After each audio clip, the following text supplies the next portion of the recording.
కంట్రీలో 3 times వెళ్ళా. Eiffel tower ఒక్కసారి చూస్తే మనస్ఫూర్తిగా అనిపించలే, 3 సార్లు వెళ్ళా ఐఫిల్ టవర్. ప్రపంచంలోనే ఓన్లీ 1% పీపుల్ మాత్రమే పారిస్, స్విట్జర్లాండ్ ఐఫిల్ టవర్ ఎక్కుతారు. దాంట్లో నేను కూడా ఒకనే. అండ్ మీకు ఏదో చిన్నారావు సార్ కూడా వచ్చారు లాస్ట్ టైం, వచ్చాడు కదా ఫారెన్కి. దాంతోపాటు ఈరోజు బ్యాంకాక్ అంటారా, వీళ్ళు 2-3 సార్లు చెప్తున్నారు, దగ్గర 10 times అయిపోయింటారు. టర్కీ వెళ్ళాం, జర్మనీ, అబుదాబి, మార్షల్స్ country, South Africa, Bangkok, Pattaya, Istanbul, Spain, last time London కూడా వెళ్ళొచ్చాం. లండన్ బీచ్ తెలిసేది అందరికీ.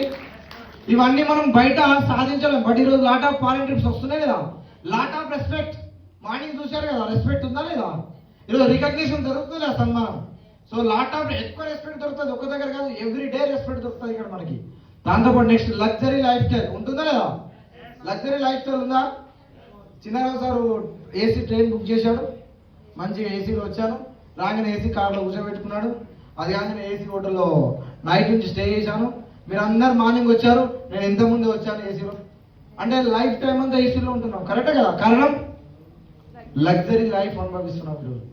దాంతోపాటు నెక్స్ట్ లైఫ్ హీరోలాగా ఉన్నావా లేదా? ఒకప్పుడు ఎలా ఉండేవాళ్ళం? నార్మల్గా ఉండిన వ్యక్తులు మీరు హీరోలాగా అవుతున్నామా లేదా?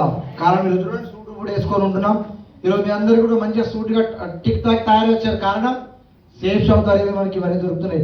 టైం ఫ్రీడమ్ దొరుకుతుందా లేదా? సో టైం ఫ్రీడమ్ అనేది ఎట్లా? టైం ఫ్రీడమ్ అంటే ఏమనుకుంటారు చాలా మంది బయట? టైం ఫ్రీడమ్ అంటే ఏంటి అసలు?